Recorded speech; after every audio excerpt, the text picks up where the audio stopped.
Ça me rappelle, c'est aussi une autre histoire qui est arrivée dans une autre ville. Ça, je l'ai déjà rencontré sur Internet. C'était à Rimouski. On collectait cette fois-ci, mais on vendait des macarons. On vendait des macarons avec une forme de jagannath. Je vais vous montrer la forme. Là. Et puis, c'est avec un grand sourire. On vendait ça il y avait une fête, il y avait un genre de spectacle, je sais pas trop, là, un festival, je sais pas. Et puis, là, on avait commencé ça à vendre devant l'aréna. Et puis, et puis là, on vendait, ça allait bien, pas de problème. Puis à un moment donné, je regarde, il y avait une grande vitrine, hein, on pouvait voir à l'intérieur de l'aréna, dans la hall, là, et puis eux pouvaient nous voir aussi, de l'intérieur, ils pouvaient nous voir à l'extérieur. Puis il y avait deux gars qui étaient là, deux gens maintenant qui avaient la barbe un petit peu longue, genre un petit peu gangster, genre bandit. L'autre, il paraissait mieux, là. Et puis là, ça reste la même. Mais je continue à vendre de nos macarons. Et puis là, je regardais souvent, puis les deux gars, les deux personnes étaient toujours là. Ils étaient toujours là, puis qu'ils regardaient, vraiment, c'était vraiment certain qu'ils regardaient. Là. Et puis là, je sens mon frère. Là. Je regarde, il y a deux gars qui nous regardent, là, je sais pas qu'est-ce qu'ils font là, ils nous regardent depuis tant de minutes, et puis ils s'en vont pas. Mon frère, c'est pas grave, je ne pas avec ça, tu sais. Et puis là, là, moi, je continue. Peut-être quelques minutes plus tard, je regarde. Et puis c'est encore la même chose. Les deux gars, ils nous regardent, puis ils nous examinent de A à Z. Ils regardent tout ce qui se passe, qu'est-ce qu'on fait. On ramasse de l'argent, puis et puis là, je l'ai dit à mon frère. Là, écoute, là, il y a quelque chose qui ne marche pas, là. Là, les deux gars, ils nous regardent tout le temps, là, ils n'arrêtent pas. Là, mon frère, il dit, ouais, ça commence à être inquiétant. Là, il est finalement ennemi. Là, j'ai dit, je pense qu'on devrait s'en aller. Et puis, ben, c'est ça qu'on fait. Là, on décide, on s'en va. Hein? On était juste à côté, il y avait le stationnement, le grand stationnement pour l'aréna. Et puis là, on embarque dans la camionnette. Puis les deux gars, ils sortent, ils commencent à nous suivre. Ils nous suivent. Et puis, ils passent même à côté de nous. Hein? Et puis là, nous, on embarque dans la camionnette. Et puis, là, on part. On part, on sort du stationnement de l'aréna, et puis les deux personnes, les deux gars, nous suivent avec leur auto. Il y avait leur auto stationné pas très loin. Et puis là, on tourne à droite, ils tournent à droite. Ça fait qu'on arrive à une lumière, il y a un feu de circulation, on tourne à gauche, ils tournent à gauche. Parce que là, nous, on commençait on se parlait, les deux, et puis on commençait à être en anxiété. Et puis là, on a dit, bien là, on va essayer une autre fois, on va tourner encore à gauche, dans une rue qu'on avait, je veux dire, on voulait vraiment tester. Puis là, j'ai dit, s'ils nous suivent, s'ils tournent à gauche, c'est vraiment parce qu'ils nous suivent.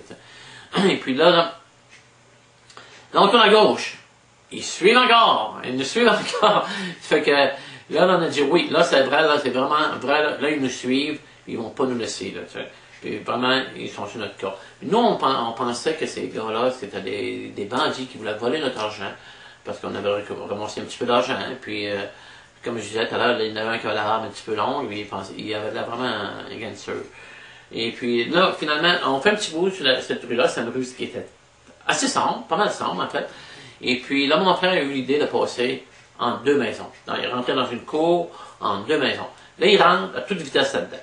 Il rentre dans la cour, pensant que les deux gars n'allaient pas nous suivre. Mais finalement, les deux gars rentrent dans la cour aussi. Là, on a dit, wow, là, ça sent bien vraiment chaud, là, ça sent vraiment hot. Et puis là, on arrive dans la cour, mais là, dans la cour, et là, la cour, elle avait une fin, là, puis au bout, il y avait une clôture. C'est que,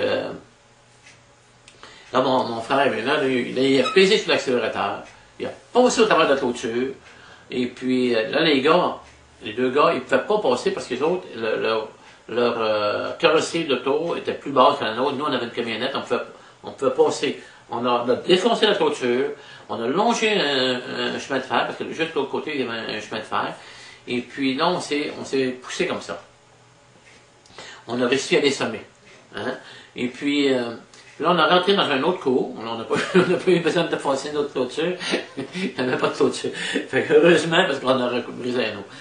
Et puis Et puis là, on sort, on revient sur la même petite rue sombre sur laquelle on était auparavant, quelques minutes avant.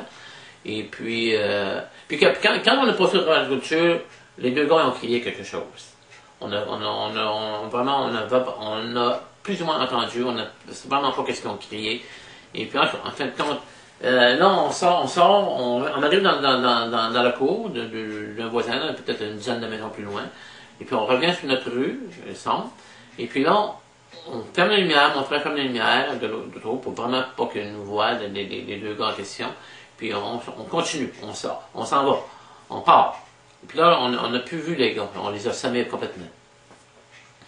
Et puis là, on pense, bien sûr, parce que là, je veux dire, maintenant, ça nous revient à l'esprit que nos bagages sont dans un hôtel à quelque part, mais à l'autre extrémité de la ville. Hein? Nous, on prenait la direction pour s'en aller vers Montréal. Et puis, mais là, on pense, là, wow, on a certaines choses là, au motel parce qu'on était supposé de coucher là le même soir. Et puis, là, j'ai mon frère, on discute et puis on décide de retourner. Il fallait passer par la ville pour retourner à l'autre extrémité. Donc, on revient dans la ville. Là, on arrive à l'intersection où il y avait des feux, là, je veux dire, un feu de circulation. Et puis là, on entend la camionnette change du rouge au vert. Et puis là, on vient pour partir. Là, il y a une auto de police qui vient, qui nous coupe le chemin, complètement coupé. Là, il y avait 7 ou 8 autres autos qui nous encerclaient. Hein? Là, ça allait mal, cette affaire. Là, ça allait vraiment mal. Puis là, ils nous encerclaient. Et puis là, ils sont venus s'approcher de nous. On ouvert la porte. Puis on dit, descendez, descendez! Puis là, nous, on se demandait vraiment qu'est-ce qui se passait. Même mon frère n'a même pas fermé le moteur de la camionnette. Il n'y a pas eu de temps. Puis là, on a sorti chacun de notre côté. Ils nous ont sortis vraiment brutalement, très vite. Puis il fallait vraiment sortir, on n'avait plus le choix.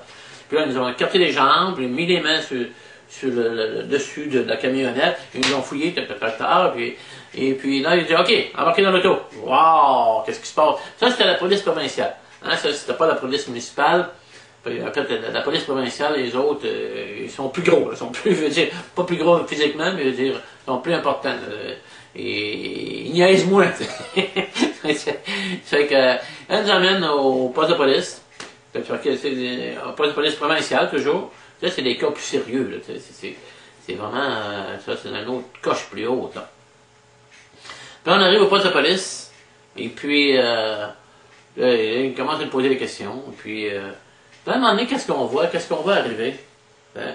Les deux gars qui nous surveillaient, là, c'était deux polices. C'était deux polices, et puis, police provinciale, bien entendu.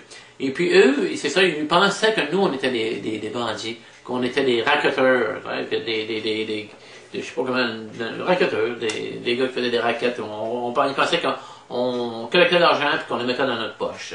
Mais non, on donnait tout ça au temple. Ça payait le temple, ça payait toutes les dépenses du temple, et puis, c'est ça, c'est que... Et puis là, finalement, on a réussi à nous expliquer ça, de peine et de misère, il nous posait des questions. Puis à un certain moment, le policier qui nous interrogeait, il a dit, on va changer d'appartement. Alors on a dit, oh mon Dieu, là, il nous emmène dans ce ville, c'est certain. Tu sais. Et puis là, on regardait mon frère, on avait la passe pas mal longue, tu sais. On était, c'est pas un endroit qu'on peut s'en aller en prison. Personne aime ça aller dans les cellules, mais non, nous on a dit, ben écoute, c'est la volonté de Christ, on va y aller. Mais non, c'était pas ça, ils nous a vraiment nous emmener dans un autre appartement, dans une autre pièce. Et puis là, ils ont dit, OK, on comprend votre histoire, t'as tort. Puis en même temps, il avait fouillé dans notre camionnette. Il avait trouvé une chaudière pleine d'argent, c'était pleine de monnaie. Je sais pas comment il y avait, il y avait pas mal. Et puis là, on a dit, avant, on les avait dit, oui, écoutez bien, on est des dévots de Krishna, nous autres, là. Nous, on fait pas ça pour nous autres, cette collecte-là, on fait ça pour notre temple, on collecte pour ça, et puis, finalement, ils ont compris, puis, là, nos deux gars, ils avaient l'air fous, là, nos deux policiers, là, qui s'étaient pas présentés, ils avaient l'air vraiment fous. Puis, en fait, le pire, c'est que, quand ils ont crié, quand on est rentré dans le cours, avant de passer à travers la clôture, là, ils nous ont menacé de nous tirer dessus. Imagine-toi, belle affaire. Fait qu'il voulait nous tirer dessus vraiment avec une carabine. Il l'aurait tué, probablement, sûrement. T'sais. Tout ça pour pas grand-chose, finalement, pour rien. T'sais. Et puis, en fait, c'est ça. Ça fait que, on a tout donné, on s'est tout donné la main à la fin. À la fin. On s'est tout, c'est ça, on lui a donné les livres de Krishna. On avait plein de livres de Krishna dans notre camionnette. On nous a tout donné chacun un livre de Krishna. Ben là, c'est ça, puis on est parti. Là, on était vraiment contents que cette histoire-là finisse comme ça. Fait qu'on peut voir ça comme un arrangement de Krishna. Et on lui a donné des livres. Parce que la conscience de Krishna, nous, c'est la distribution de livres. Hein. On veut vraiment donner des livres. C'est la façon de répandre la conscience de Krishna.